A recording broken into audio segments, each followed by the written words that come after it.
विद्यानामन्तस्तिमिरमिहिरद्वीपनगरी जडानां चैतन्यस्तवकमकरान्दस्रुतिझरी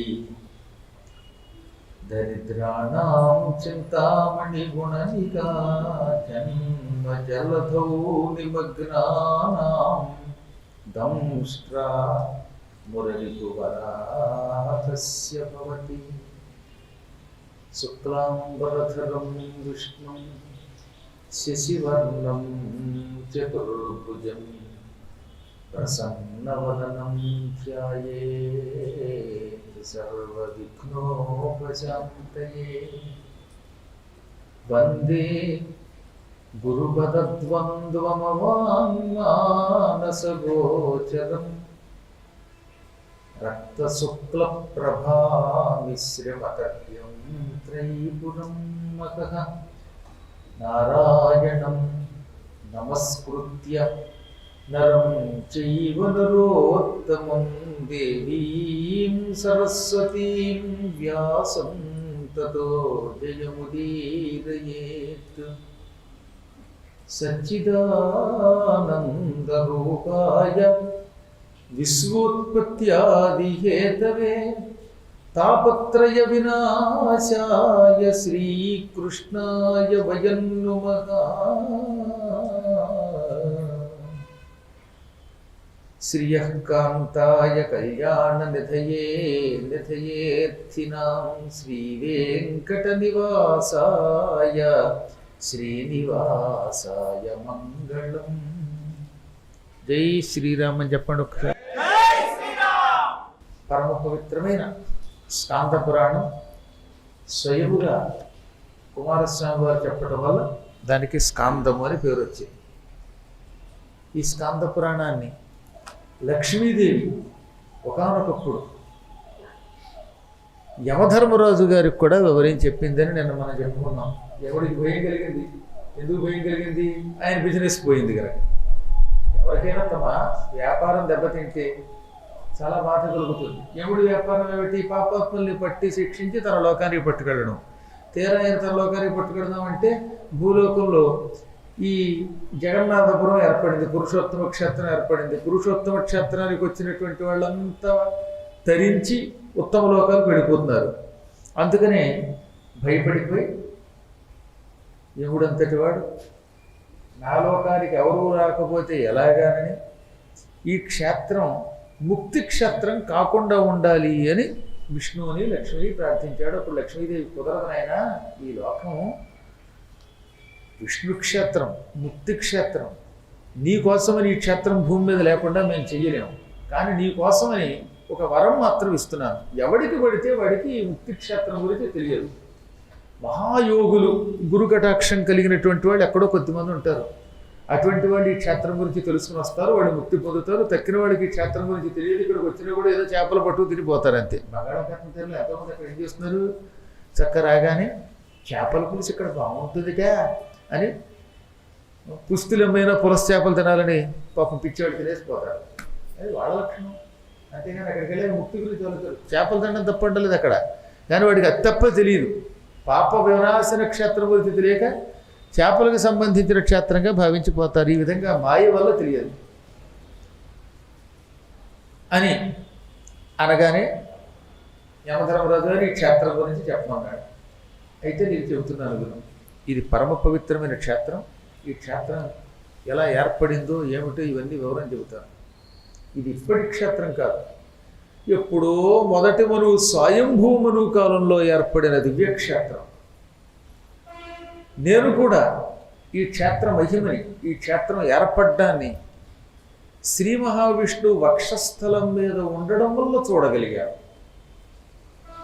ఒకప్పుడు ఏదో ఒక కాలంలో, అంటే ఫలానా కాలం అని చెప్పడానికి వీల్లేదు. కాలాన్ని ఇంత అని ఎవరు చెప్పగలం? ఇప్పుడు మనం ఏదో ఈ యుగంలో ఉన్నాం కాబట్టి కలియుగంలో మొదటి పాదంలో ఉన్నాం. 5128 ఏళ్ళు గడిచిందని చెప్పగలుగుతున్నాం. కానీ అనేక కల్పములు గడుస్తున్న ఈ కల్పాల్లో ఎన్ని కల్పములు గడిచాయో, ఏ కల్పం మొదలుదో ఏ కల్పం చివరిదో మనకి తెలియదు. ఎందుకని కల్పములు తిరుగుతూ ఉంటాయి. కృతయుగం, త్రేతాయుగం, ద్వాపరయుగం, కలియుగం అయిపోయాక మళ్ళీ కృతయుగం, మళ్ళీ త్రేతాయుగం, మళ్ళీ ద్వాపరయుగం, మళ్ళీ కలియుగం అవుతూ ఉంటాయి. వీటిల్లో కొన్ని యుగములలో మళ్ళీ రామాయణం, రాముడి కథ రిపీట్ అవుతుంది, కృష్ణావతారం మళ్ళీ వస్తుంది. కానీ ఎప్పుడు వస్తుందో చెప్పలేము. ఉదాహరణకి ఇప్పుడు రాముడి కథ ఉందే మనం చెప్పుకున్నాం, మన రామాయణం, అది 24వ త్రేతాయుగంలోది. ఆ తర్వాత మళ్ళీ 25, 26, 27, 28లో జరగలేదు. కానీ కృష్ణావతారము మొన్న 28వ ద్వాపరయుగంలో జరిగింది, ఇది 28వ కలియుగం. అంటే మొన్న గడిచిపోయినటువంటి ద్వాపరయుగంలో కృష్ణుడి కథ జరిగింది. మళ్ళీ రామకథ జరగాలంటే ఎప్పుడు దొరుకుతుందనేది చెప్పలేము. ఆ కథ వ్యాసుడు రాసేదాకా మళ్ళీ ఈ రాముడి అవతారం మళ్ళీ ఇంకోసారి వచ్చిందని తెలియదు మనకి. ఇలా ఎన్నిసార్లు రామావతారాలు జరిగాయో, ఏ ఏ యుగాల్లో దొరుకుతాయో తెలియదు మనకి. కానీ ఎప్పుడు జరిగినా అది 24గా లేక 28, 30 అన్నది పక్కన పెడితే త్రేతాయుగంలోనే రామావతారం జరుగుతుంది, ద్వాపరయుగంలోనే కృష్ణావతారం జరుగుతుంది. ఒక్కొక్కప్పుడు మనకు అనుమానం రావచ్చు, ఈ కృష్ణుడి చరిత్ర ఎప్పుడూ కృతయుగంలో కూడా ఎలా ఉంది అని, కృష్ణుడి యొక్క నామాన్ని కృతయుగంలో కూడా ఎలా తలిచారు అని. ఇప్పుడు తెలుస్తున్న ఈ నామం ఈ ద్వాపరయుగానికి సంబంధించింది కాదు. ఇంత పూర్వం ఎన్నో ద్వాపరయుగాలు గడిచాయి.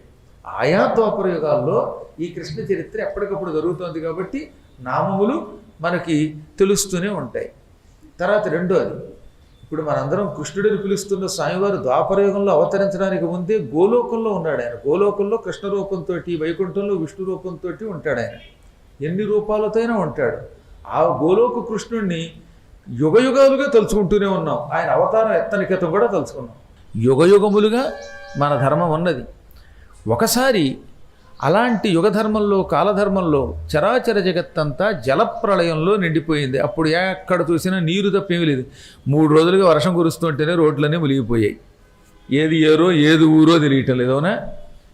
అక్కడేమో ఎల్బీ నగర్ నుంచి ఎయిర్పోర్ట్కి వెళ్ళే రూట్లో మొత్తం నేలంతా నీటిమయమైపోయింది. గట్టిగా వర్షం కురిస్తే ఏమవుతుందండి? భగవంతుడు ఆగ్రహించిన ఈ వర్షము ఏకధాటిని కురిపిస్తే రోడ్లు ఉండవు, ఇళ్ళు కూలిపోతాయి. ఏది ఈ కాస్త వర్షానికి.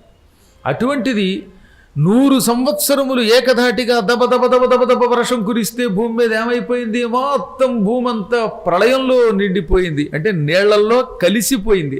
లయము అంటే కలిసిపోవుట, ప్రళయము పూర్తిగా కలిసిపోవుట. అప్పుడు నీరు తప్ప భూమి కానీ ఇంకో లోకం కానీ లేకుండా అన్నీ మునిగిపోయాయి. ఆ సమయంలో సముద్రంలో ఒక్క చెట్టు ఒక్కటి ఉంటుంది టండోయ్. ఆ చెట్టు ఎలా ఉంటుందో ఎవడికి తెలియదు. భూమి లేకుండా చెట్టు ఉంటుంది, వేళ్లాడుతూ ఉంటుంది ఆ చెట్టు. ఆ చెట్టు పెద్ద మర్రి చెట్టు, వటవృక్షం. ఆ మర్రి చెట్టు శాఖోపశాఖలతో ఉంటుంది, కొమ్మలు ఆకులతో ఉంటుంది. ఆ చెట్టు కూడా చాలా తమాషాగా ఉంటుంది. వేళ్ళు పైకి లేచి ఉంటాయట, కొమ్మలు కిందకి దిగి ఉంటాయట. అందుకే మీకు భగవద్గీతలో కూడా అశ్వత్థవృక్షం గురించి చెప్తే, ఇక్కడంటే వటవృక్షం అనుకోండి, భగవద్గీతలో ఏం చెప్పాడు? ఊర్ధ్వమూలం అధశాఖం అశ్వత్థం ప్రాహురవ్యయం. చెట్టు వేళ్ళు మూలం పైకి లేచి ఉంటుంది, కొమ్మలు కిందకి ఉంటాయి. అటువంటి అశ్వత్థ వృక్షం ఉంది, అది నాశనం లేని చెట్టు. ఆ చెట్టు యొక్క ఛందాంసి యస్య పర్ణాని, దానికి ఆకులు వేద మంత్రములు. ఛందములు అంటే మంత్రములు, వేదాల్లో ఉన్న మంత్రములను ఛందస్సు అంటారు. దాన్ని తెలుసుకున్నవాడు జ్ఞాని అని అర్థం. అలాగే ప్రళయకాలంలో మర్రి చెట్టు అలా ఉంటుందన్నమాట. ఆ మర్రి చెట్టు ఓడలు కిందకి వేళ్లాడుతూ ఉంటాయి, మూలం పైకి ఉంటుంది, ఆకులు ఉంటాయి దానికి. ఆ సమయంలో ఓ తమాషా జరిగింది. ఎక్కడ నీరు తప్పేం లేదని చెప్పాం కదా, చెట్టు తప్పేం లేదు కదా. ఆ సమయంలో బతికున్న ఒక అదృష్టవంతుడు ఉన్నాడు. ఆయనే మార్కండేయ మహర్షి. ఈశ్వరుడు ఆయనకి వరం ఇచ్చాడు. మామూలు వరం కాదు, శాశ్వత చిరజీవిత్వం ఇచ్చాడు. ఎన్ని కల్పములు గడిచినా ఆయనకి నాశనం ఉండదు. ఈ ప్రళయం వచ్చే నాటికి 7 కల్పములు గడిచేయట మార్కండేయుడికి. 7 కల్పముల వయస్సుతో ఉన్నట్టండి ఓహరి దేవుడు. ఇంకా కల్పం అంటే ఏమిటో నేను మీకు ఏం చెప్పను, ఎన్నిసార్లు చెప్పినా దాని గురించి అర్థం కాదు. ఆ లెక్క పెట్టలేం మనం. గట్టిగా 1000 యుగములు చెబితేనే మనకి మతిపోతుంది. 43,20,000 సంవత్సరాలు ఒక 4 యుగముల కాలం. అటువంటి 1000 యుగములు అయితే బ్రహ్మకు ఒక పగలు, మళ్ళీ ఇంకో 1000 యుగాలు అయితే రాత్రి. అంటే బ్రహ్మగారికి ఒక డే అండ్ నైట్, ఒక రోజు ఒక పగలు రాత్రి. అంటే 2000 × 43,20,000. అటువంటివి ఆయనకి 360 అయితే 1 సంవత్సరం, అటువంటివి 100 అయితే ఆయనకి ఆయువు, అది బ్రహ్మాయువు. అంటే బ్రహ్మగారి ఆయువు 100 ఇంటూ 360 ఇంటూ 2000 ఇంటూ 43,20,000 సంవత్సరాలు. ఇటువంటి బ్రహ్మగారులు 4 వెళ్ళిపోతే 1 కల్పం అంటారట. అటువంటి కల్పములు 7 కల్పములు బతికట్టిన మార్కండేయుడు. ఆయనది ఆయువు. అంటే అసలు మనకు ఆయుర్దాయం ఎక్కడుంది లెక్కన? అసలు మనం బతుకుతున్నట్లు లెక్క. కళ్ళు పూసి తెరిచేలో వెళ్ళిపోతున్నాం. పెళ్ళయింది, అసలు మనం ఉండడం లేదు. వాళ్ళు అప్పుడు చూసారా, పురాణం మొదలుపెట్టి 18 రోజులు అంటే అప్పుడే 12 రోజులు గడిచిపోయింది. ఇలాంటి ఎన్ని రోజులు గడిచిపోతున్నాయి, ఎన్ని యుగములు గడిచిపోతున్నాయి. మీ కళ్ళ ముందు ఎంతమంది వెళ్ళిపోయారు, మరి ఎంతమంది వెళ్ళిపోతున్నారు. ఊహకు అతీతం ఇది. అయినా పిచ్చాడు మానవుడు. నేనెక్కడికి వెళ్ళను, నేను ఇక్కడే ఉంటాను అనుకుంటాడు. పాపం ఇంట్లో కూర్చొని ఇడ్లీ తిందామా గారె తిందామా అనుకుంటారు కొందరు. రోజు ఈ పెసర జీవితం కోసం మొగుడు పిల్లలు కొడుకు చచ్చిపోవడమే. నీ సంగతి చూస్తానని భర్తగారు అంటారు, నీ అంతు చూస్తానని భార్య అంటోంది. ఈలోపు అందరి అంతు చూసేవాడు ఒకడున్నాడు, ఆయన అంతకుడు. వాడు అందరూ అంతం చూస్తాడు. ఇది తెలియక ఉన్న 4 రోజులు ఎందుకంటే ఇది కొడుకు చచ్చిపోతానని కనిపిస్తున్న వాడు ఆశ్చర్యంగా ఉంటుంది. ఇది కానీ ఏమిటో ఈ భూమండలంలో మాయ, మహామాయ. నేను ఎవరి మాట విన్ను అంటాడు. ఎవడి మాట వినకపోతే ఎవడి మాట వింటావు? ఒక్క ఆయన వస్తాడు, టిక్కని నెత్తి మీద పడతాడు, ఆయన మాట అందరం వింటాం. కపాలమోక్షం అయ్యాక అందరి మాట వింటాం. ఈలోపు ఎవరి మాట వినం మనం, అవునా? అందువల్ల అసలు మనకు ఆయువు ఏమీ లేనట్టే లెక్క. అటువంటిది 7 కల్పముల కాలం గడిచాక స్థావర జంగాలన్నీ నశించిపోగా ఆ ప్రళయకాలంలో నీళ్లల్లోనే తిరుగుతున్నట్టు. పాప నీళ్లలో తిరిగే శక్తి ఉంది ఆయనకి. అందుకే చిరజీవి. మనం నీళ్లలో తిరగలేము. కాసేపు నీళ్లలో తిరిగితే కాళ్ళు నారిపోతాయి, పుళ్ళు పడిపోతాయి, చర్మం ఊడిపోతుంది. గట్టిగా 7 రోజులు వర్షంలో తడవండి ఎవరైనా. మళ్ళీ అలాంటి ప్రయోగం చేయకండి కానీ ఉరికంటున్నారు. కానీ అలా చేస్తే కాళ్ళు ఉండవు, చేతులు ఉండవు, శరీరం ఉండదు అనమాట. వణికిపోతాం. ఈ మొత్తం చర్మం నీళ్లలో ఎక్కువసేపు ఉంటే ఏమవుతుంది? ఊడొచ్చేస్తుంది మనకి, పుళ్ళు పడిపోతాయి, గోల్డ్ అన్నీ ఊడిపోతాయి, పుచ్చి ఎక్కిపోతుంది, శరీరం నుంచి దుర్వాసన వస్తుంది. బట్టలు ఆరకపోతేనే ఆ బట్టలు తడికి ఎలా అయిపోతున్నాయి మనకి, ఎంత తేడా వస్తుంది, అవునా? ఆయన అలా కాదట. ఎప్పుడు ప్రళయం వచ్చినా ఆ నీళ్లలో నడిచి వెళ్ళగలుగుతాట. ఆయనకి ఏం అవ్వదట. అంత అదృష్టవంతుడండి. ఆ శక్తి మనకు కూడా ఇస్తే బాగుండు. విష్ణుమూర్తి హాయిగా మనం కూడా సముద్రంలో తిరిగేవాళ్ళం. గంగలోకి వెళ్ళినా బుడుంగున ములిగినా ఏం అవ్వదు మనకి. కానీ అదేమిటో మనకి గంగలో ములిగితే తర్వాత పైకి లేవలేము. ఆ మహాత్ముడు నీళ్లల్లో తిరుగుతూ, ఎప్పుడు నీళ్లలోనే ఉంటున్నాను, ఎక్కడైనా కూర్చుని విశ్రాంతి తీసుకుందామంటే స్థలం లేదు అనుకున్నట్ట. అంటే నీళ్లలో ఎంత తిరిగినా ఎక్కడో చోట నేల మీద కూర్చోవాలి, విశ్రాంతి తీసుకోవాలని ఆయనకు కూడా కోరిక వచ్చింది. అలా అలా తిరుగుతూ ఉంటే ఒక మర్రి చెట్టు కనపడింది.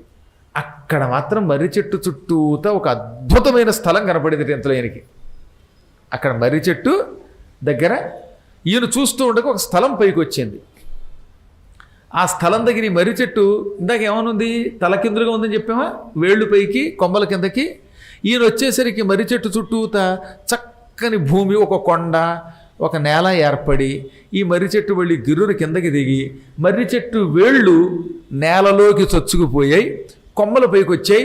కొమ్మలకి ఉన్న ఆకులు యథాప్రకారంగా ఉన్నాయి.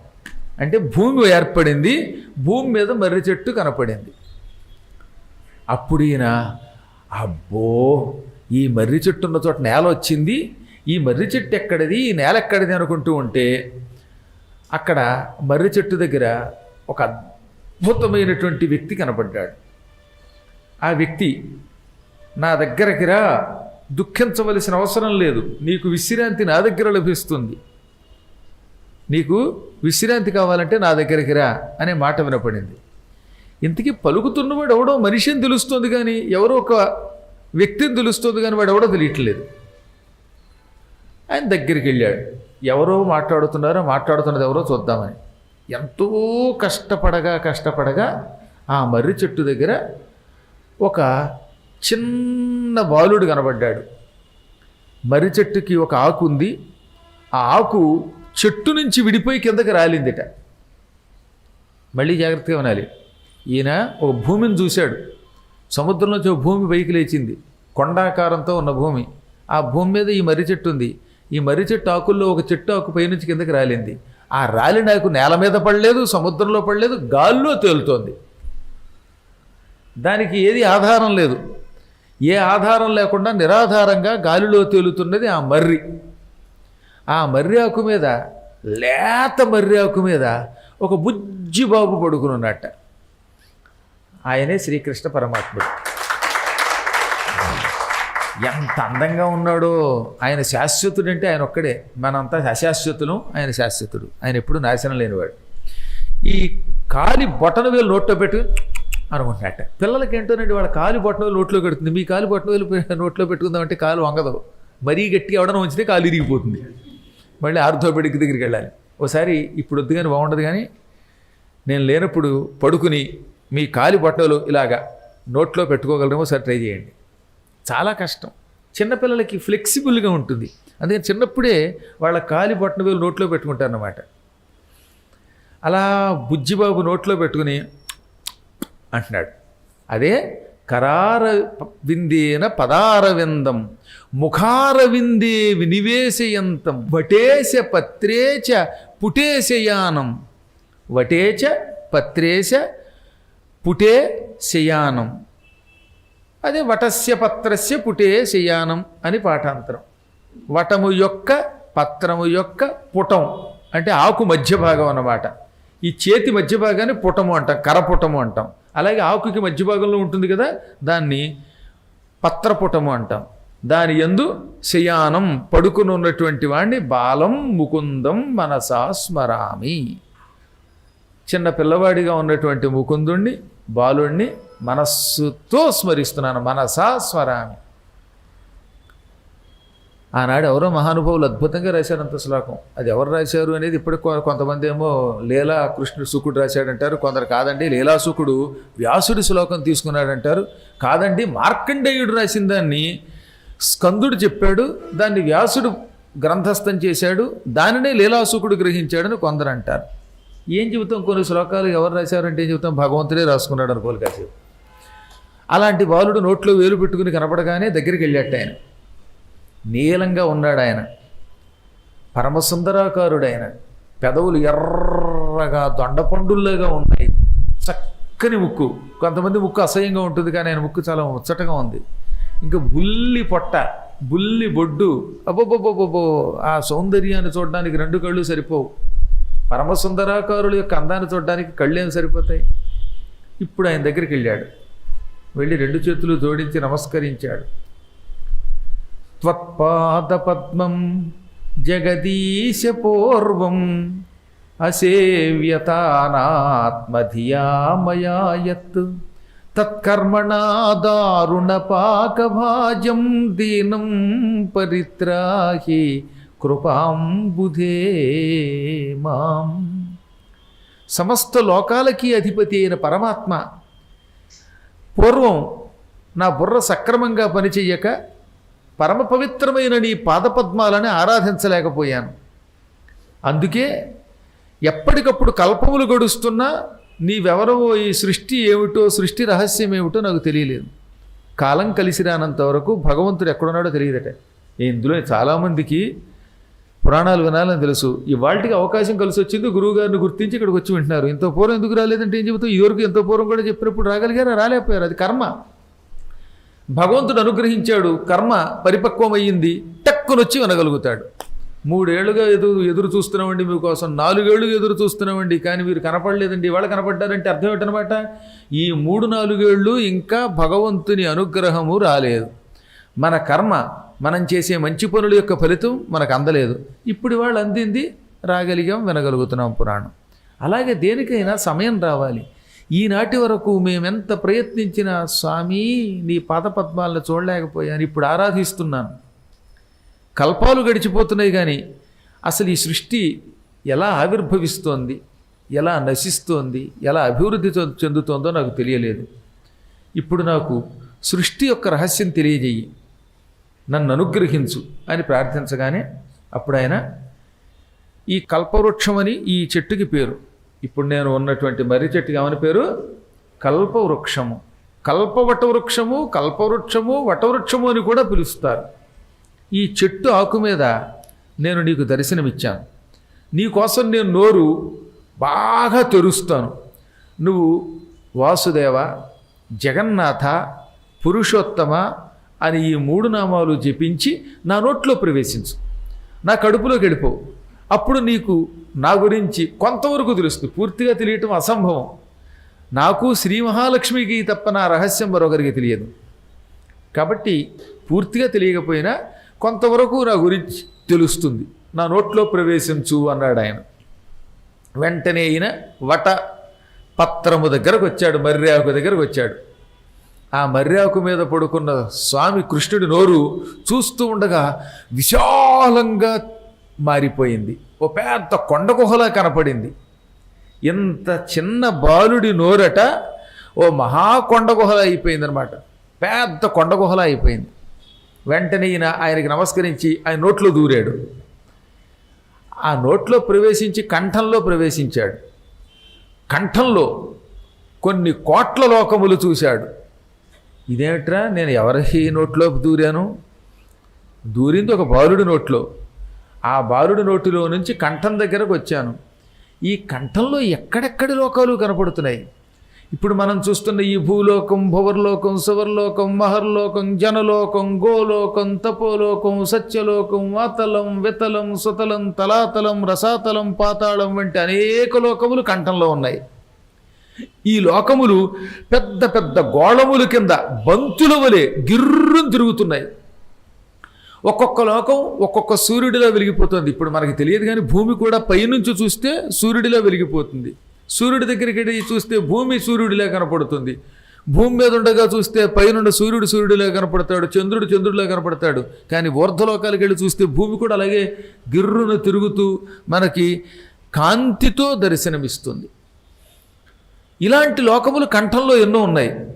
ఆ లోకములన్నీ చూడడానికి ఆయనకి యుగములు గడిచిపోయినట్టే అయిందట. ఎంతకాలం గడిచిందో తెలియటల్లా. అవన్నీ చూసుకుంటూ కంఠంలో నుంచి వక్షస్థలం దగ్గరకు వచ్చాడు. ఓరి దేవుడు, అక్కడ మళ్ళీ 14 లోకాలు ఉన్నాయట. కంఠంలో 14 లోకాలు ఉన్నాయి, వక్షస్థలం దగ్గర కొన్ని 14 లోకాలు ఉన్నాయి. అక్కడ కూడా మళ్ళీ బ్రహ్మాది దేవతలు, దిక్పాలకులు, దేవతలు, సిద్ధులు, గంధర్వులు కనబడ్డారు. ఆయనో ఇలాంటివి ఎన్నున్నాయిరా బాబు అని ఇంకొంచెం కిందకి దిగితే పొట్టలోకి వెళ్ళాడు. ఇక ఆ పొట్టలో ఉన్నారట ఋషీన్ దివ్య ఋషీంశ్చైవ భూతలం సాగరాంతికం నానాతీర్థై నదీభిశ్చ పర్వతై కాననైస్తథా. ఇక అక్కడ ఈ పొట్టలో కోటాను కోట్ల ఋషులు, దివ్య ఋషులు, సప్త సముద్రాలు, భూమి, నదులు, పర్వతాలు ఇలాంటివి అఖండంగా కనపడుతున్నాయి. రకరకాల పట్టణాలు, రకరకాల పురాలు, గ్రామాలు, పల్లెలు, సప్త పాతాళాలు, టేకంగా నాగకన్యకలు, దేవతలు, గంధర్వులు ఇలాంటి వాళ్ళు కనపడుతున్నారు. ఈ పొట్టలో ఉన్న లోకాలకి ఇక అంతం లేదు. ఏదో కంఠంలోనో వక్షస్థలం దగ్గర అయితే 14 లోకాలు కనబడ్డాయి. కానీ బొజ్జలో ఉన్నాయిటండి అనేక కోటి బ్రహ్మాండములు ఉన్నాయి. అందుకే ఈ లోకంలో ఎన్ని బ్రహ్మాండాలు ఉన్నాయో చెప్పలేము. అమ్మవారిని ఏమన్నారు? అనేక కోటి బ్రహ్మాండ జనని, అనేక కోట్ల బ్రహ్మాండములకు తల్లి. ఏదో మనం ఒక భూలోకంలో ఉండి ఆ భూలోకంలో నాగోల్లో ఉండి ఇదే విశాల ప్రపంచం అనుకుంటున్నాం. పాపం ఇటువంటి అనేక కోటి బ్రహ్మాండములు ఆ కడుపులో కనబడ్డాయి. అవన్నీ తిరిగేసరికి ఆయనకి మళ్ళీ యుగాలు గడిచిపోయింది. అక్కడి నుంచి లింగస్థానం దగ్గరికి వెళ్ళాడు. అక్కడ మళ్ళీ 14 లోకాలు ఉన్నాయి. అలా తిరిగి తిరిగి మతిపోయింది ఆయనకి. ఒక చోట 1000 పడగలతో తెల్లగా ఉన్న ఆదిశేషుడి నెత్తి మీద ధగధగ వెలిగిపోతున్న మణులు కనపడ్డాయి. మరొక చోట లక్ష్మి కనపడింది. ఇంకొక చోట బ్రహ్మ కనపడుతున్నాడు. చివరికి ఆయనకి మతిపోయి, నాయనో ఇవన్నీ తిరగలేను, చూస్తూ ఉంటే నాకు మతిపోతోంది. ఈ లోకాలు, ఈ కాంతి, ఈ సృష్టి ఇవన్నీ గిరగిరా తిరగడం చూస్తే నా కళ్ళు గిరగిరా తిరుగుతున్నాయి. నీ కడుపులో నుంచి బయటికి తీసుకురా అనగానే మళ్ళీ నోరు కనపడింది. నోట్లోంచి బయటకు వచ్చాడు. బయటికి రాగానే ఎదురుగుండా మళ్ళీ బుజ్జిబాబే ఉన్నట్ట. బుల్లి బజ్జీలాగా ఏదో ఎంత మైసూరు బజ్జీ ఎంత ఉంటుందో అంత చిన్న బాబు ఆకు మీదే పడుకున్నాడు. ఈ లోకాలన్నీ మాయమైపోయాయి హొళక్కి కడుపులోంచి బయటికి రాగానే. అసలు ఈ నోట్లోకి నేను వెళ్ళానా అనిపిస్తుంది చూసిన వాడికి. ఇప్పుడు నా నోట్లోకి మీరు ప్రవేశించగలరా? ఏదో దోమలంటే ప్రవేశిస్తాయి కానీ ఉపన్యాసం మధ్యలో డిస్టర్బ్ చేయడానికి. కానీ ఆయన నోట్లోకి వెళ్ళాడు, లోకాలు చూశాడు, మళ్ళీ బయటకు వస్తే ఆయన చిన్నపిల్లవాడిలాగా అసలు ఆ నోట్లో వేలు కూడా పెట్టలేనేమో అన్నంత చిన్న నోరు చూచాడు. చూచి భగవన్ దేవదేవేశ కిమద్భుతమిదం ప్రభో, ప్రభు దేవదేవ ఏమిటి అద్భుత దృశ్యం, ఇక్కడ బయట చూస్తే మహాప్రళయం కనపడుతోంది, నీరు తప్ప ఏమీ లేదు. ఆ నీటిలో హఠాత్తుగా ఒక చిన్న భూమి పైకి లేచింది, అందులో ఒక వటవృక్షం కనపడింది. ఆ వటవృక్షం నుంచి ఒక మర్రాకు రాలింది, మర్రాకు మీద నువ్వు కనపడ్డావు. వెర్రాడిని నేను నీ దగ్గరికి వస్తే నోట్లో దూరం ఉన్నావు, దూరాను, బోళ్ళు లోకాలు కనపడుతున్నాయి, మళ్ళీ బయటకు వచ్చి చూస్తే ఏమీ లేదు. అంటే ప్రళయకాలంలో ఈ లోకములు, ఈ ప్రజలు, ఈ సృష్టి నీ కడుపులోకి వెళ్ళిపోతున్నాయన్నమాట, నీలోకి వెళ్ళిపోతున్నాయన్నమాట. మళ్ళీ నీలో ఉన్న వాటిని బయట పెడుతున్నావు. నీలో ఉన్నప్పుడు లయం, నీ బయటకు వస్తే సృష్టి అన్నమాట. ఏమి ఆశ్చర్యం ఇది! ఇలా ఎప్పటి నుంచి జరుగుతోంది? ఈ మాయని ఎలా తెలుసుకుంటాం?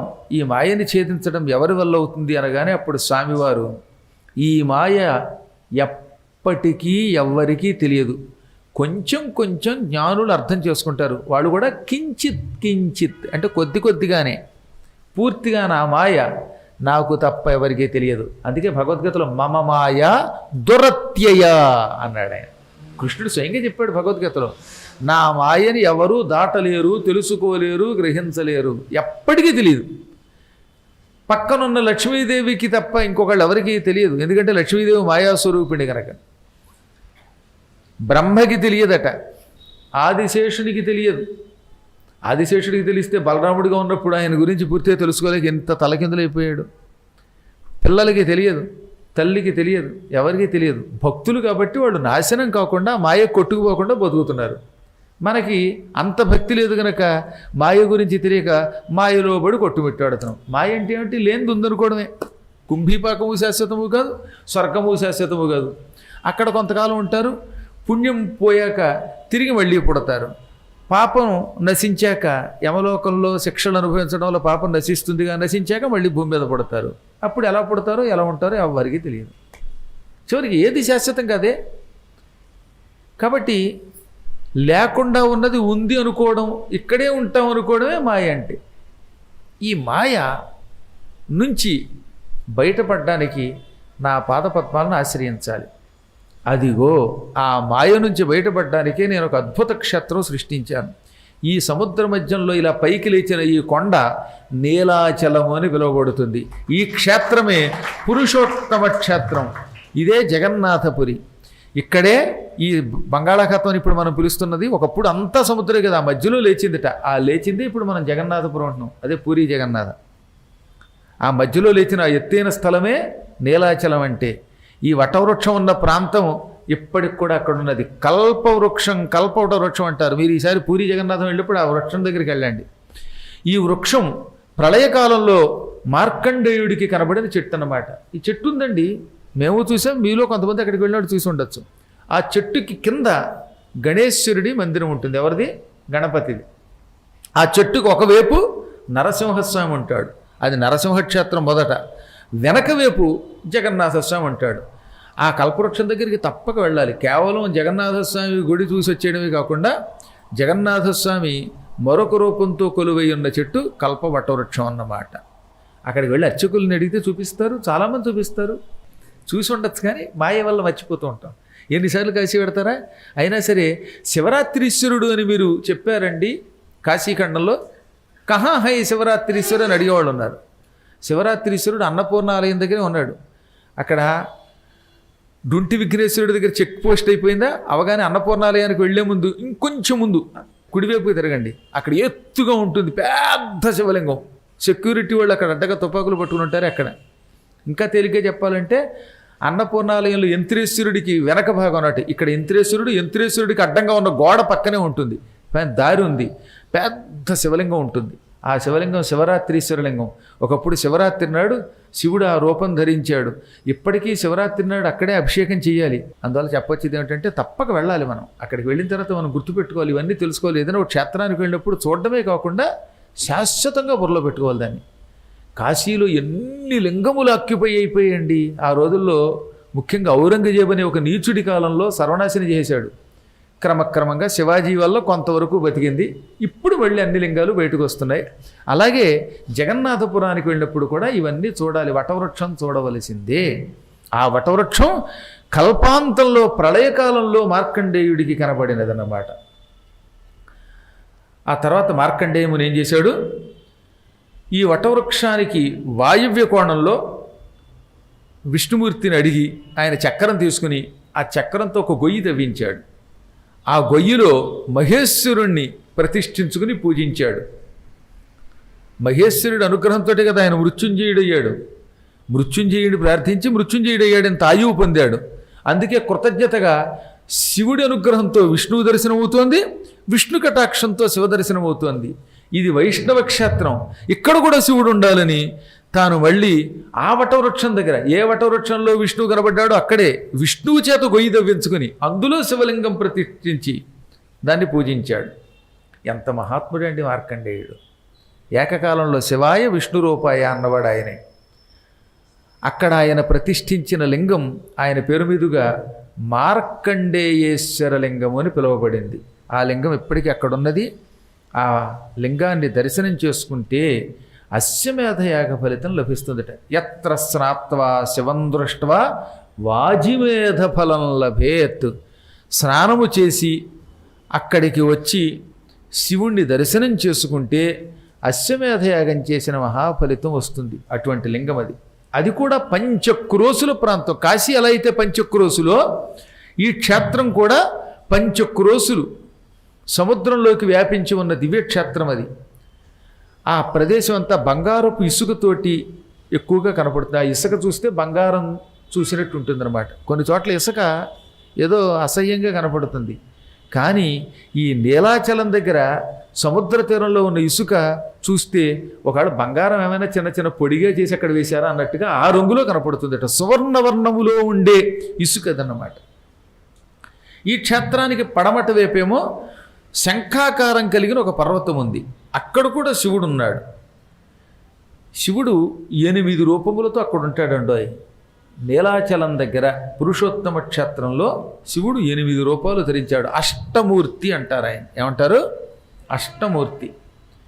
ఇందులో ఒక తీర్థమేమో రుద్రలింగం, రెండవది కపాలమోచన లింగం, మూడవది విమల అనేటటువంటి లింగం, విమలేశ్వర లింగం.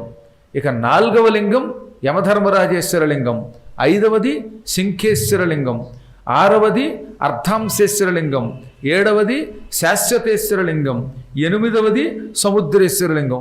ఇప్పుడు ఆ లింగాల పేర్లు మారే. ఆ లింగాలు రేపటి రోజు కార్యక్రమంలో మళ్ళీ వాటి గురించి కూడా చెప్పుకుంటాం. ఆనాడు మొత్తం మీద అష్టమూర్తులతో 8 రూపాయలు ధరించాడు ఆయన. అష్టమూర్తులు అంటే పంచభూతాలు, దాంతోపాటు భూమి, ఆకాశం, ఈ దిక్కులను. ఇటువంటి అష్టమూర్తులు శివుడివి. ఆ అష్టమూర్తులతో 8 రూపాయలు ధరించాడు ఆయన. ఈ 8 మూర్తులకి 8 మంది భార్యలు ఉన్నారు. ఈ 8 మంది భార్యలు కూడా అక్కడ శక్తిపీఠములుగా ఏర్పడ్డారు. మీకు తెలిసి ఉంటుందిగా, అమ్మవారికి 108 శక్తిపీఠాలు ఉన్నాయి. అందులో పూరి జగన్నాథం కూడా ఆ 108 శక్తిపీఠాల్లో ఒకటి. అష్టాదశ శక్తిపీఠాల్లోకి రాదు, కానీ 108 శక్తిపీఠాల్లోకి వస్తుంది. అక్కడున్న శక్తిపీఠం పేరు విమలా శక్తిపీఠం. అమ్మవారు వాగ్దేవతా రూపంతో అక్కడ ఉన్నది. వశిని, కామేశ్వరి, మోదిని, విమల, అరుణ, జయిని, సర్వేశ్వరి, కౌళిని, ఈ 8 మందిని వాగ్దేవతలు అంటారు. వీళ్ళే లలితా సహస్రనామం రాశారు కాబట్టి లలితా సహస్రనామంలో వశిన్యాది వాగ్దేవతా ఋషయ అని ఉంటుంది. ఆ వాగ్దేవతల్లో ఒకటైన విమలాదేవి శక్తి స్వరూపిణి. ఆవిడ అధిష్టాన దేవతగా శక్తిపీఠంగా ఈ నీలాచలంలో ఉంటుంది. ఎక్కడ? జగన్నాథస్వామి దగ్గర అన్నమాట. ఆవిడని బేస్ చేసుకుని మొత్తం 3 కోట్ల తీర్థములు అక్కడ నిరంతరం తిరుగుతూ ఉంటాయి. అందుకే అక్కడికి వెళ్ళి ఆ తీర్థాల్లో స్నానం చేసి అమ్మవారి దర్శనం కూడా చేసుకుంటే, ఏది కృష్ణుణ్ణి, బలరాముణ్ణి, సుభద్రుని చూడటంతో పాటు ఆ శక్తిని కూడా చూస్తే అటువంటి వాడికి జరామరణములు లేని దివ్యలోకాలు లభిస్తాయి. అక్కడ చాలా కుండాలు ఉన్నాయి. ఆ కుండాల్లో 5 తీర్థములు చాలా గొప్ప ఉన్నాయి, పంచతీర్థాలు. అందులో ఒకటి రోహిణము. రోహిణము లేక రౌహిణ్యం. రోహిణి అనే పేరు కలిగిన బలరాముడి తల్లి అక్కడ స్నానం చేయటం వల్ల ఆవిడ పేరు మీదుగా రోహిణీ తీర్థం అని పేరు వచ్చింది. రెండవది మార్కండేయుడు స్నానం చేసిన మార్కండేయ కుండం. ఇంకా 3వది ఇంద్రజుమ్న సరస్సు. ఇది ఇంకా చాలా గొప్ప సరస్సు అన్నమాట. 4వది రుద్రతీర్థం, 5వది జరాహరణ తీర్థం. వీటిల్లో ఇంకో 2 తీర్థాలకి పేర్లు తర్వాత మారాయి. ఇలా పేర్లు మారినప్పుడు ఆ విషయం కూడా తర్వాత చెబుతాడు. ఈ నీళ్లల్లో 5 కుండాల్లోనూ స్నానం చేసేవారట పూర్వకాలంలో. అందుకే జగన్నాథపురంలో 7 రోజులు ఉండాలండి, సప్తాహ దీక్షతో ఉండాలి. అప్పుడు ఏమవుతుంది, ఒకరోజు రోహిణ కుండంలో, ఓ రోజు కపాలమోచనంలో, ఓ రోజు మార్కండేయేశ్వర కుండంలో, ఓసారి ఇంద్రజమున సరస్సులో, ఇలా 5 సరస్సుల్లో 5 రోజులు స్నానం చేయగలుగుతాం. 5 సరస్సులు ఒకే రోజు స్నానం చేయకూడదు, ఒకదాని తర్వాత ఒకటి చేయటం ఎక్కువ పుణ్యం. హడావిడిగా బస్సు దిగడం, రైలు దిగడం, పరుగున వెళ్ళడం, బుడుంగుని ఏదో స్నానం చేసామన్న పేరు చేయటం, ఈలోపు తిరగడం వల్ల జ్వరం రావడం వల్ల సరిగ్గా ఉండలేకపోవడం. ఎందుకు ఇంత హడావిడిగా ప్రయాణం చేస్తే వాళ్ళ పూర్వంలాగా ఎవరికి ఆరోగ్యాలు ఉండడంలా. ప్రతివాడికి జ్వరమే, గట్టిగా ఒక పూట ములిగితే 2 రోజులు లేవలేడు. ఇదేం మనుషులో తెలియదు. అందువల్ల కాస్త విశ్రాంతిగా ఉండి ప్రతిరోజు ఉదయం వెళ్ళి అలా స్నానం చేయటం మంచిది. ఇక ముందే చెప్పాను కదా, ఆ క్షేత్రానికి క్షేత్రపాలకుడు ఈ శివుడే, మార్కండేయుడు ప్రతిష్ఠించిన శివుడు.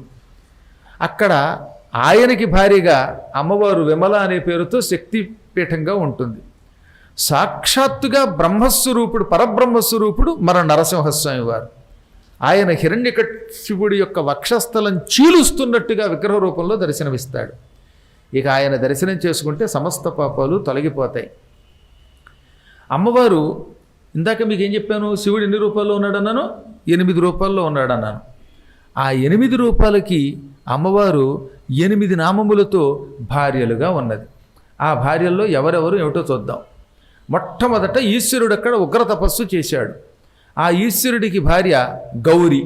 శివుడు 8 రూపాల్లో మొదటి ఈశ్వర రూపానికి భార్యగా గౌరీ అనే శక్తి ఉంటుంది. ఇంకా 2వ శక్తి, 8 రూపాల్లో 2వ శక్తి వటవృక్షానికి మూలంలో మంగళ లేక సర్వమంగళ అంటారు, మంగళగా ఉన్నది. 3వ శక్తి పడమర దిక్కుగా ఉన్న విమల. మళ్ళీ గుర్తుపెట్టుకోండి, 8 శక్తుల్లో మొదటి శక్తి పేరు ఏమిటి?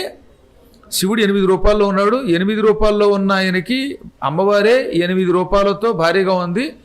అమ్మవారికి అన్ని పేర్లు ఆవిడవే అయినా అక్కడ మాత్రం ఆ క్షేత్రంలో 8 నామములతో శివుడికి భార్యగా ఉన్నది. అందులో ఒకటి గౌరీ, 2వది ఏమిటి? వటవృక్ష మూలంలో సర్వమంగళ లేక మంగళ. 3వ ఆవిడ పశ్చిమ దిక్కులో ఉంటుంది, ఆవిడే విమలాదేవి. సరిగ్గా శక్తిపీఠం ఆవిడే. ఈ విమలాదేవికి ఎదురుగుండా 10 అడుగులు ఎత్తున్నటువంటి ఒక గొప్ప రాతి స్తంభం ఉంటుందండో, నల్లని రాతి స్తంభం ఇప్పటికీ ఉంది. మేము 2018లో కూడా దాన్ని చూసాం. ఆ స్తంభం ఎప్పటికీ చెక్కు చెదరదు. ఈ స్తంభాన్ని ఒకప్పుడు కోణార్క్ నుంచి సూర్యుడు పట్టుకొచ్చి ప్రతిష్ఠించాడు. కోణార్క్ అంటే తెలుసుగా మీకు, సూర్యుడి ఆలయం అది. కోణమునందు ఉన్న అర్కుడు సూర్యుడు. అది భువనేశ్వర్ అనేది భూమికి ఒక కోణం. మనకు వల్ల తూర్పు పడమర కాకుండా అదొక ఆగ్నేయం కోణం లాంటి కోణం అన్నమాట. ఆ కోణంలో ఉండడం వల్ల కోణార్కుడు అన్నారు. సూర్యుడు స్వయంగా ఆ స్తంభాన్ని పాతాడని పేరు. అందుకే ఆ స్తంభం అంటే అమ్మవారికి చాలా ఇష్టం. ఒక్కొక్కప్పుడు ఆషాఢమాసంలో సూర్యుడి కాంతి దాని మీద పడి ఆ కాంతి రిఫ్లెక్ట్ అయ్యి అమ్మవారి ముఖం మీద పడి అద్భుతమైన కాంతితో అమ్మవారి ముఖం వెలిగిపోతూ ఉంటుంది. అటువంటి స్తంభం అక్కడే ఉన్నది. లోపలికి 10 అడుగుల కంటే ఎక్కువ ఉంటుందట, పైకి 10 అడుగులు ఉంటుందట ఆ స్తంభం మొత్తం అన్నమాట. అందువల్ల అమ్మవారు అక్కడ 3వ రూపంతో విమలగా ఉన్నది. 8 శివుళ్లలో మొదటి శివుడి భార్య పేరు గౌరి, 2వ ఆవిడ మంగళ లేక సర్వమంగళ, ఆవిడ వటవృక్షం మూలలో ఉంటుంది. 3వ ఆవిడ పడమర దిక్కునున్న విమల, 4వ ఆవిడ శంఖానికి వెనక ఉంటుంది. ఈవిడ్ని కూడా సర్వమంగళ అంటారు. అందుకే ఇద్దరికి తేడా తెలియడానికి మొదట ఆవిడ్ని మంగళ, ఈవిడ్ని సర్వమంగళ అంటారు. అక్కడ వాళ్ళని అడిగితే చెప్తారు, మొదట ఆవిడేమో 2వ ఆవిడ మంగళ, 3వ ఆవిడ సర్వమంగళ. గౌరీ, మంగళ, విమల, సర్వమంగళ. ఈవిడ సరిగ్గా శంఖానికి వెనక భాగం ఉంటుందన్నమాట. ఇంకా కుబేర దిక్కు అంటే ఏంటి? ఉత్తర దిక్కు. ఉత్తర దిక్కులో ఉన్న ఆవిడ అర్ధాంశిని. ఆవిడికి పక్కన 2వ ఆవిడ లంబ. అంటే ఉత్తర దిక్కులో 2 అమ్మవార్లు ఉన్నారు, 2 శివుళ్ళు, 2 అమ్మవార్లు. అక్కడికి గౌరీ, మంగళ, విమల, సర్వమంగళ, అర్ధాంశిని, లంబ. ఎంతమంది అయ్యారు? 6 అయ్యారు. ఇక్కడికి కుబేరుడి దిక్కులు 2 ఉండడం వల్ల, ఒకే చోట పక్క పక్కన ఉండడం వల్ల మనకు 6 పూర్తయ్యాయి. ఇక దక్షిణం దిక్కులో ఉన్న శివుడి భార్య పేరు కాళరాత్రి. ఈవిడి పేరు కాళరాత్రి. ఈవిడ 7వ దేవత. తూర్పు దిక్కున ఒక దేవత ఉంటుంది అమ్మవారు, ఆవిడ పేరు మరీచిక. అక్కడికి ఎన్ని 7 పూర్తయ్యాయి. ఆఖరణ 8వ ఆవిడ ఈ తూర్పు దిక్కునే మరీచిక పక్కనే ఉంటుంది, ఆవిడ పేరు చండరూప. ఇక్కడికి మొత్తం 8 మంది దేవతలు ఉన్నారు. వీళ్ళంతా ఉగ్ర రూపాలు ధరిస్తారట. ఉగ్ర రూపంతో ఉంటే కానీ ధర్మరక్షణ చేయలేరు గనక. గౌరీ, మంగళ, విమల, సర్వమంగళ, అర్ధాంశిని, లంబ, కాళరాత్రి, మరీచిక. ఆ మరీచికే చండరూపాన్ని కూడా పిలువబడుతూ పక్కన ఉంటుంది. మరీచికకి చండరూపకి తేడా లేదు. అందుకే చాలామంది మరీచిక చండరూప 2 ఉన్నాయి కదండి, 9 ఉన్నాయి కదా అంటే, కాదురా బాబు, మరీచిక అన్న చండరూప అన్న నేనే, నా రూపం 2గా విభజింపబడి అది 2 కలిస్తేనే ఒక రూపం కనుక నేను ఒకటే లెక్క అని అమ్మవారు చెప్పింది. ఈ 8 ఉగ్ర రూపములు అంటారు. ఈ ఉగ్ర రూపాలతో భూమండలంలో అధర్మాన్ని నాశనం చేసి ధర్మాన్ని సంస్థాపన చేస్తూ ఉంటుంది అమ్మ. ఈ విధంగా శివుడు 8 రూపాల్లో, శివుడి పత్ని అయిన పార్వతి 8 రూపాల్లో అక్కడ ఉంటారు. అక్కడికి వెళ్ళి భక్తితో ఈ అష్టమూర్తుల్ని, అష్టదేవతలని భక్తితో ప్రార్థన చేస్తే, అందున అష్టమి, చతుర్దశి, నవమి ఈ 3 తిథులలో ప్రార్థన చేస్తే ఇక వాడికి తిరుగుండదు. వాడు ఏది సంకల్పిస్తే అది అవుతుంది. వాడు జీవితంలో ఏదనుకుంటే అది అవుతుందట. దానికి తగినంత విశ్వాసం కావాలి.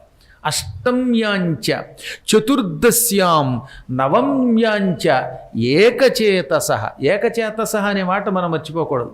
అంటే ఏకాగ్రచిత్తుడై, మనస్సు అటు ఇటు పోనివ్వకుండా. కొంతమంది కూర్చుంటే మనస్సు అక్కడ ఉండదుగా.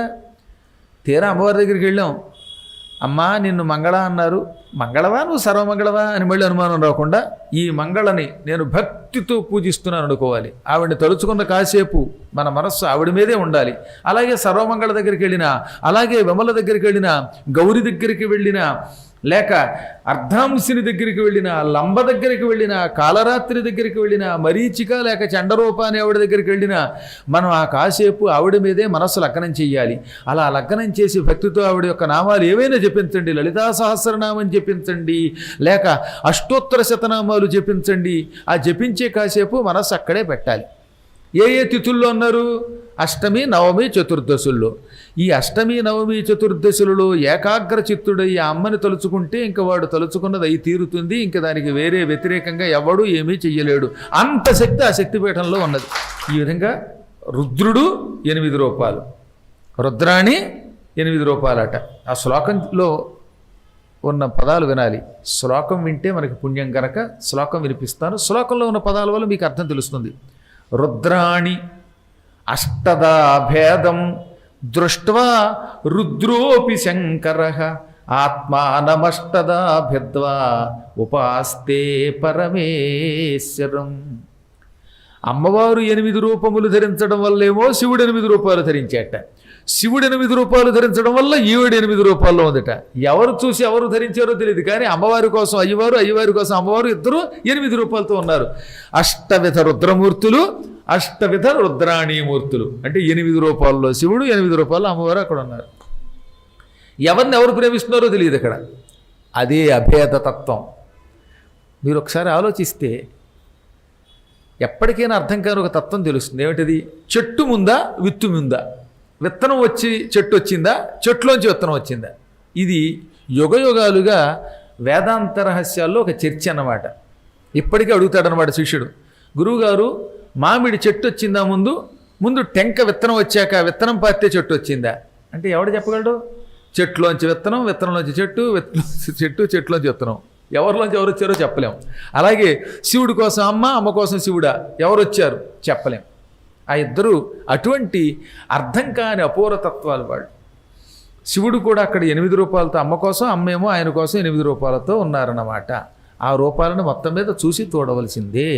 ఇంతకీ ఇప్పుడు చెబుతున్నాడు అసలు ఆనాడు ఏ నామాల్లో ఉన్నాడు. శివుడు 8 నామాలు చెబుదాం. ఇందాక అమ్మవారు చెప్పాం కదా, కపాలమోచనుడు ఒక ఆయన. శివుడి పేరేంటి? కపాలమోచనం నోమ క్షేత్రపాలం యమేశ్వరం మార్కండేయం తథేశానం బిల్వేశం నీలకంఠకం వటమూలే వటేశంచ లింగాన్యష్టౌ మహేశితు. కపాలమోచనుడు, క్షేత్రపాలుడు, యమేశ్వరుడు, మార్కండేయేశ్వరుడు, ఈశానుడు, బిల్వేశ్వరుడు, నీలకంఠుడు, వటేశుడు. వటేశుడు అంటే ఇందాక మనం ఏం చెప్పాము, వటమూలంలో ఏముంది? వటమూలంలో ఎవరుంటారు? మంగళ.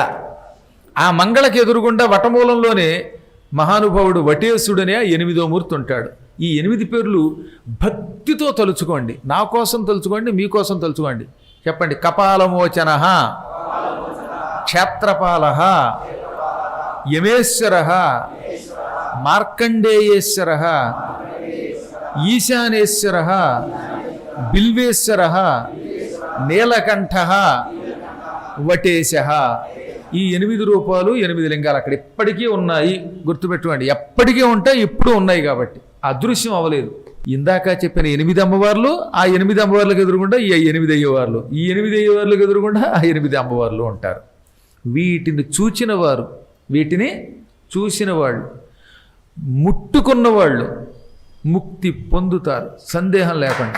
53వ శ్లోకంలో 4వ అధ్యాయంలో పురుషోత్తమ క్షేత్రంలో చెప్పారు.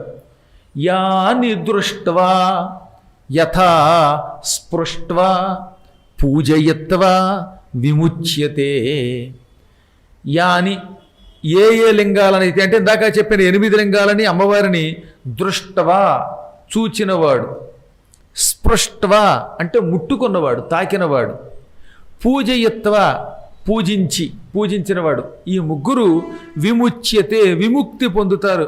ఇంక ఈ సంసార బంధం నుంచి విముక్తి పొంది శాశ్వత కైవల్యం పొందుతారు. కైవల్యం కావాలంటే అయితే ముట్టుకోండి, లేదా దర్శించండి, అదృష్టం బాగుంటే పూజించండి, తరిస్తారు. ఈ విధంగా ఆ పూర్వక్షేత్రాలు అక్కడ ఉన్నాయి. ఇదంతా స్వయముగా లక్ష్మీదేవి ఎవరికి చెప్పిందని చెప్తున్నాం? యముడికి చెప్పింది. అది మర్చిపోకూడదు మనకి. మార్కండేయేశ్వరుడు ప్రతిష్ఠించాడు ఈ లింగాలన్నీ ఉన్నాయి నాయన, అంత గొప్ప క్షేత్రం అది. ఈ క్షేత్రంలో చాలా కాలం పాటు మహానుభావుడు జగన్నాథుడు, పురుషోత్తముడు దేవతలకి అక్కడున్న కొంతమంది బోయవాళ్ళకి దర్శనమిచ్చాడు. అప్పట్లో నీలమణి విగ్రహం కింద కనపడేవాడు ఆయన. మీరు ఎప్పుడన్నా ఉంగరంలో నవరత్నాలు వేసుకున్న వాళ్ళు ఉన్నారు కదా, నవరత్నాలు ఉంగరాలు ఎవరి చేతికైనా ఉంటే చూపించండి నాకు. అందులో ఒకటి ఇంద్రనీలమణి ఉంటుంది, అవునా? అది ఏ దిక్కుకేసి తిరిగి ఉంటుంది ఇంద్రనీలమణి నవరత్నాల్లో అంటే పశ్చిమం దిక్కుకేసి ఉండాలి. ఎప్పుడు గుర్తుపెట్టుకోండి, ఇంద్రనీలమణి పడమర దిక్కుకు ఉండాలి. సూర్యభగవానుడు మధ్యలో ఉంటాడు నవరత్నాలకి, అంటే నవగ్రహాలకి. నవగ్రహాల మధ్యలో సూర్యుడికి ఎదురుగుండా తూర్పున సరిగ్గా శుక్రుడు ఉంటాడు. శుక్రుడికి కుడి పక్కన చంద్రుడు ఉంటాడు, ఎడం పక్కన బుధుడు ఉంటాడు. సూర్యుడికి ఎడం పక్కన గురుడు ఉంటాడు, సూర్యుడికి కుడి పక్కన ఎవరుంటారు? కుజుడు ఉంటారు. సూర్యుడికి వెనక భాగంలో పడమర భాగంలో ఎవరుండాలి? శని ఉండాలి. శనికి ఎడం వైపునేమో కేతువు, కుడివైపున రాహువు. ఇది మనకి నవగ్రహాల నియమం. అదే ఆకారంలో నవరత్నాలు ఉంటాయి. ఈ నవరత్నాల్లో శనికి ప్రతీక నీలం. ఆ ఇంద్రనీలమణి ఎలా ఉంటుందో చూడండి, ధగ వెలిగిపోతున్న ఒక నీలకాంతి. పెద్ద ఇంద్రనీలమణిలో చెక్కబడిన విగ్రహం మొదట్లో ఆ కొండ మీద ఉండేది, ఇప్పుడు లేదు. అది మాయమైపోయింది. ఇప్పుడు ఇంద్రనీలమణి స్థానంలో కొయ్యతో తయారు చేయబడిన విష్ణుమూర్తి విగ్రహాలు ఉంటాయి. కృష్ణుడు అంటే జగన్నాథుడు, బలభద్రుడు, సుభద్ర, ఈ ముగ్గురు దారుమూర్తులు. దారువు అంటే దొంగ, కొయ్య దొంగ. ఓ చెట్టు కొట్టేస్తే పైన కింద మధ్యలో ఉన్నదాన్ని దారువు అంటారు అన్నమాట. చెట్టుకి కింద వేళ్ళు ఉంటాయి కదా, వేళ్ళు తీసేయండి, పైన కొమ్మలు తీసేయండి, ఇక మధ్యలో మిగిలిపోయిన దొంగని సంస్కృతములో దారువు అంటారు. ఆ దారువుతో, కొయ్య దొంగతో తయారు చేయబడిన విగ్రహాలు అక్కడ ఉంటాయి, మిగతావి లేవు. అదేమిటో చెబుతాను నేను అని స్వయంగా లక్ష్మీదేవి చెప్పింది. అత్యంత ప్రాచీన కాలంలో పుండరీకుడు, అంబరీషుడు అని ఇద్దరు ఉండేవారు. అందులో పుండరీకుడేమో బ్రాహ్మణుడు, అంబరీషుడు క్షత్రియుడు. ఇద్దరు స్నేహితులు. ఇద్దరు చిన్నప్పటి నుంచి కలిసి తిరిగేవారు. ఏం కర్మయోగం వల్ల వాళ్ళకి కాసేపు చదువుకున్న, వేదం చదువుకున్న, సంధ్యావందనాదులు నేర్చుకున్న మధ్యలో భ్రష్టులు అయిపోయారు. అందుకే పుట్టుకతో సంబంధం ఉందండి. భ్రష్టత్వానికి పుట్టుకతో సంబంధం లేదు, విశిష్టత్వానికి పుట్టుకతో సంబంధం లేదు. మహాత్ముల యొక్క సాంగత్యంతో ఎంతోమంది మారారు. నేను చెప్పాక ఒక లారీ డ్రైవర్ మారిపోయి భక్తుడైపోయాడు, తాగుడు మానేశాడు, మాంసం మానేశాడు. అతన్ని చూస్తే ఆ రోజుల్లో గురువు గారి కంటే గొప్పగా కనపడేవాడని కొంచెం పర్సనాలిటీ కూడా ఉండేది. గురువుగారు బక్కగా ఉండడం వల్ల ఈయనే గురువుగారు అని తెలిసేది కాదు. ఆయన్ని మంచి విభూతి పెట్టుకుని నడుస్తూ ఉంటే అబ్బో భలే ఉండేది. అసలు కొంతమంది ఉంటారండి భలే విచిత్రంగా ఉంటారండి, వాళ్ళ శరీరాన్ని బట్టి ముందు గౌరవించేస్తాం అనమాట. మనకి నల్లగా నిగనిగలాడిపోతూ ఎంత జుట్టు నెత్తి మీద ముడిగట్టి ఎంత విభూతి పెట్టి మెడలో రుద్రాక్షలు వేస్తే ఓహో అరే బాబాయ్ వీడు దిగొచ్చింది దేవుడేమో అనిపిస్తుంది అనమాట. వాళ్ళకి శరీరం ఉండడం వల్ల ఏమవుతున్నమాట, మనకి ఆ శరీరానికి గడిచిపోతాం. మొదట్లో నేను ఇంకా పక్కగా ఉండే రోజులు ఇప్పుడే కాస్త లాల్చి కొంచెం లూజుగా వేసుకోవడం వల్ల లోపల తిరగట్లేదు, కానీ ఆ మాత్రం బాగా సన్నగా ఎముకలు పువ్వులో ఉండేవాడిని. చిన్నప్పుడు పురాణం చెప్పాడు, ఎప్పుడో 86లో మొదలెట్టాను కదా, నేను అప్పటికి 27 సరిగ్గా 20th ఇయర్లో ఉపన్యాసం మొదలుపెట్టాను. ఆ రోజుల్లో ఓ మంచి కుర్రాడు, పైగా ఇప్పట్లా కాదు ప్యాంటు షర్టు వేసుకుని అక్కడికి వెళ్ళాక పంచి కట్టేవాడిని. ఈ ప్యాంటు షర్టు వేసుకున్న కుర్రాడిని చూస్తే ఏం గుర్తుపెడితేవారు, చాలా చోట్ల చాలా ఇబ్బంది వచ్చేది అప్పట్లో. ఓసారి పాలకొల్లు దగ్గరగా శృంగవృక్షం అని ఉంది. ఆ శృంగవృక్షంలో 1990వ సంవత్సరంలో 1990లో ఉపన్యాసానికి వెళ్ళాను. అప్పుడు ఎంఏ చదువుకుంటున్నాను భీమవరంలో. చదువుకుంటూ పరీక్షలు అయిపోయాక ఏ మధ్యాహ్నం ఎప్పుడో సాయంత్రం ప్రవచనం కదా సహజంగాను ప్యాంటు షర్టు వేసుకుని యథాప్రకారంగా బస్సులో దిగాను. కాలేజీ నుంచి బస్సు ఎక్కి దిగాను. అప్పుడు ఇన్ని వాహనాలు ఎక్కడున్నాయో, బస్సు ఉండేది, అసలు ఆటోలు ఎక్కడ ఏడిసాయి. లోనా మీద వెళ్ళడం గొప్ప, గురువుగారు లోనా మీద వచ్చారండో అనేవారు. ఇప్పుడంటే కార్లు గీర్లు అన్నీ అందరికీ పెరిగిపోయాయి, కానీ అప్పట్లో సొంత వాహనం అంటే మహా అయితే చేతక్కు లేకపోతే లోన. ఎక్కువ మంది సైకిళ్ళ మీద ఉపన్యాసాలకు వచ్చేవారు కదటండి. పెద్ద పెద్ద పండితులు కూడా సైకిళ్ళు ఎక్కి ప్రవచనానికి వచ్చేవారు టింగురంగానే. ఆ కాలం వేరు, అసలు సెల్ ఫోన్లు లేను. ఇంతెందుకు 1996 దాకా నాకు టెలిఫోన్ ఉండేది కాదు. టెలిఫోన్ కనెక్షన్ అడిగితే 2 ఏళ్ళకని వచ్చేవి కదా ఏమిటో. ఎక్కడికైనా ట్రంకాలు బుక్ చేస్తే బుక్ చేసిన వాళ్ళు మర్చిపోయేవాళ్ళం. 2 రోజుల తర్వాత మీరు ట్రంక్ బుక్ చేశారా అనేవారు. అలా ఉండే కాలం. ఇప్పుడు ఎంత మారిపోయింది కదా. సరే ఎంత ఎందుకు చెప్తున్నానంటే, నేను మా తమ్ముడు ఇద్దరం కూడా, మా తర్వాత వాడు ఇద్దరం కలిసి ప్యాంటు షర్టు వేసుకుని బస్సు దిగాం. అక్కడ గొడుగు కలశాలు పుచ్చుకున్న 4 ఎవరో కనపడ్డారు. నేను వాళ్ళ దగ్గరికి వెళ్ళి, ఏమండి ఇక్కడ ఉపన్యాసం జరుగుతున్న పందిరి ఎక్కడంటే, అక్కడేనయ్యా ఎదురుకుండా కనపట్లేదా అన్నాడు ఆయన. సరే నేను వెళ్ళిపోయి పంచి కట్టుకుని వేదిక దగ్గరికి వస్తూ ఉంటే, ఈలోపు ఈ బస్సు దగ్గర నాకు ఈ పూర్ణ కలశం పట్టుకొచ్చిన వాళ్ళు వచ్చి ఉపన్యాసం చెప్పాను కనపడలేదండి రాలేదండి అన్నారు. ఇందుకే నా కోసం వచ్చారు వాళ్ళు. వాళ్ళని నేను అడ్రస్ ఎక్కడంటే వాళ్ళకి చెప్పలేదు. పంచి కట్టుకురాగా తీరా వాళ్ళు అన్నారు, ఈ కమిటీ వాళ్ళు, గురువుగారు వచ్చేసారు కదా అన్నారు.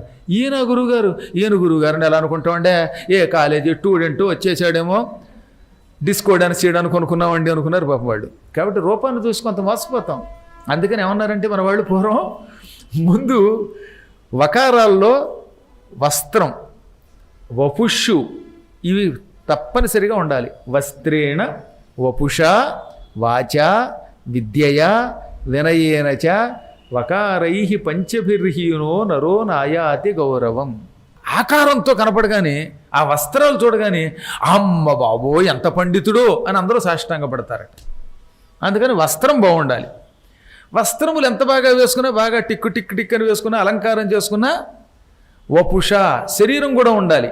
వస్త్రంతో పాటు శరీరం కూడా కాస్త అందంగా కనపడద్దు. మరి వస్త్రం అంటారా, అది మన అదృష్టం కట్టుకుంటాం. శరీరం మన చేతిలో లేదు, భగవంతుడు ఏ శరీరం ఇస్తే అది ఆ భగవంతుడు ఇచ్చిన ఆకారం అది. ఈ రెండూ బాగున్నాయి. మంచి బట్ట కట్టాడు, ఏదో కాస్త నాలా అందంగా ఉన్నాడు, ముక్కు చూడడానికి బాగుంది, ముఖం చూడడానికి బాగుంది, జుట్టు ఉంది, అన్నీ బాగానే ఉన్నాయి. కానీ వాక్కు బాగా లేకపోతే ఎలాగా? చక్కగా స్పష్టంగా మధ్య మధ్యలో వచనాలు చెబుతూ స్ఫుటముగా మీకు అర్థమయ్యేలా చెబితే ఎవడనో వస్తాడు, లేకపోతే ఎందుకు వస్తారు? ఇంట్లో కూర్చుని టీవీ సీరియల్స్ చూసుకుంటారు. కాబట్టి వస్త్రంతో శరీరంతో పాటుగా వాక్కు బాగుండాలి. వాక్కు కూడా అందంగా ఉండాలి. కొంతమందికి వాక్కు వస్తుందండో. ఈ మధ్యన పురాణాలు చెప్పేవాళ్ళలో కొంతమంది వాక్కు బాగానే ఉంటుంది, కానీ విద్య ఉండదు, చదువుకోలేదు వాడు. కాబట్టి విద్య కూడా ఉండాలి. ఇవన్నీ ఉన్నాయండి. అన్నిట్లో వకార గుణంతో ఉంది చూసారా. వస్త్రేణ అందులో వా ఉంది, వపుష అందులో వా ఉంది, వాచ అందులో వా ఉంది, విద్యలో వాయం ఉంది వకార గుణంతో. ఇవి ఉన్న వినయేనచ, వినయం ఉంటేనే గౌరవం. వినయం లేకుండా ఏమైంది, వచ్చినవాడిని నువ్వు దుర్మార్గుడివి, నువ్వు నాశనం అయిపోతావు, నువ్వు పాపిష్టాడివి అని తిట్టేస్తే ఎవడొస్తాడు మన దగ్గరికి? అందుకే మనం గుర్తుపెట్టుకోండి, భక్తుల దగ్గర ఎక్కువ కఠినంగా ఉండకూడదు. తొలగంటి తల్లి గురువుగారు వెళ్ళాలన్నా తప్ప కాళ్ళు పట్టుకుంటే నరికేస్తా అంటే హడిలిపోతారు వీళ్ళు. గురువుగారు మంచివాడే కానండి, గురువుగారు పక్కన వాడు తోసేస్తున్నారు, తిట్టేస్తున్నారండి అనుకుంటారు. కాబట్టి గంటాలు తప్పదు, కానీ కొంచెం వాక్కు దగ్గర జాగ్రత్త ఉండాలి. ఎన్నిసార్లు చెప్పాలండి మీకు, గురువుగారికి టైం అయిపోతుంది, పోతారా లేదా అంటే పాపం వచ్చేవాళ్ళు ఎటువంటి వాళ్ళు వస్తారు సహజంగా. ఇప్పుడు ఈ జయకుమార్ గారు లాంటి వాళ్ళు వైరాగ్యంతో జ్ఞానం కోసం ముక్తి కోసం వస్తారు. ఆయన గురించి మీకు తెలియక మెడబట్టు గంటేస్తే ఆయనేమనుకోరు మహాత్ముడు కనుక, కానీ మనస్సుకు ఆయన కష్టం కలిగితే అది మనకి లేనిపోయిన పాపం అవుతుంది. అందుకే నేను చాలాసార్లు చెప్పాను, గుళ్ళో కూడా గోవిందా అని పక్కకు గంటండి, నడవండి నడవండి అనకండి, చివరికి మీకు నడిచే బతుకు లేకుండా అయిపోతుంది. కొంచెం చెప్పినప్పుడు గురువుగారు మీకు బాధ కలిగినా మీ బాగు కోసం చెబుతున్నారు కాబట్టి దృష్టిలో పెట్టుకోండి. వాక్కు చాలా జాగ్రత్తగా ఉండాలి. ఎప్పుడో మాలాంటి వాళ్ళం అవసరమైతే కొంచెం గట్టిగా చెప్పాలి తప్ప ఎల్లవేళలా కఠినంగా పలకూడదట. కఠినమైన వాక్కు వల్ల తపశ్శక్తి నశించిపోతుంది, దానివల్ల ఎన్నో నష్టాలు వచ్చి పడతాయన్నమాట. అందుకే చెప్పేటప్పుడు మన గురించి పక్కవాడు బాధపడకూడదు. వెనకడికి ఒక సామెత ఉంది, కోమటి వేమనదానము భూమి ప్రసిద్ధము. పూర్వం కోమటి వేమారెడ్డి అని ఒక మహానుభావుడు ఉండేవాడు. ఆయన చాలా గొప్ప దాతట. ఆయన దానం గురించి జగత్తులో బాగా ప్రసిద్ధికి ఎక్కింది. కల్పభూజము చెంతన్ పామున్న ఎట్టు త్వరగా రాముండున్నాడు పోవరాదెవ్వరికి. కల్పవృక్షం దగ్గర పాము ఉంది, పాము ఉంటే కల్పవృక్షం దగ్గరికి ఎవరైనా వెళ్ళగలరా? వెళ్ళలేరు, ఎందుకని ఇది కాటి వస్తుంది కనుక. కల్పవృక్షం దగ్గర పాము ఉన్నట్టుగా అంతటి ఆ వేమారెడ్డి గారి దగ్గర కల్మ ఒక రాముడిని పేరు కలిగినవాడు ఒకడు ఉన్నట్ట. వాడు ఎవరిని వెళ్ళేవాడు, ఎవడన్నా పడితే గంటేస్తాట, మాట్లాడేవాట, ఏం అంటట. అందుకని పోవరాదెవ్వరికి అని పద్యం రాశారు. ఎవరు? అడిదం సూరకవి గారు. హడిలిపోయి వీడి మీద పద్యం రాస్తే వాడు అది అప్పగా పద్యానికి వణికిపోయి ఇంకెప్పుడు నేను ఎవరిని అడ్డం కొట్టనండి బాబు, నా పేరు తీసేయండి అన్నట్టుగా అప్పటికే పద్యం జగత్ ప్రసిద్ధికి ఎక్కిడిపోయింది. అలా నోట్లో పడిపోతాం. కాబట్టి ఎవరినైనా కొంచెం తప్పదు మరి, ఎందుకంటే గురువుగారికి కొన్ని లక్షల మంది వస్తారు, వాళ్ళు గంటాలి. ఆ గంటేటప్పుడు ఒక టెక్నిక్ వహించాలట. ఆ టెక్నిక్ మీకే తెలుస్తుంది. అందువల్ల ఎందుకు చెప్పాను ఇది నేను, వినయం కూడా లేకపోతే ఎంత వినయం విద్య ఉన్నా రాణించడు. కాబట్టి ఇప్పటికి ఎన్ని వస్త్రము, వపుష్షు, వాక్కు, విద్య, వినయం అనే పంచవకారములలో ఏది లేకపోయినా శోభించడు. 5 లేకపోతే పనికి రాకుండా పోతాడు వాడు. అలాంటివి నేను ఎన్నో పడ్డానన్నమాట. అక్కినేని నాగేశ్వరరావు గారు గుడివాడలో కాలేజీ పెట్టారు, ఏఎన్ఆర్ కాలేజీ అంటారు, తెలుసు కదా. ఆయన నా అవధానం అంటే ఇష్టపడి చాలా కాలం క్రితం, నాకు గుర్తుండి 2002 కానీ 3 కానీ మొత్తం మీద ఆ కాలంలో నా అవధానం పెట్టారు. 2002 ఆ కాలేజీ వార్షికోత్సవాల్లో నా అష్టావధానం పెట్టారు. గుడివాడ వెళ్ళాను.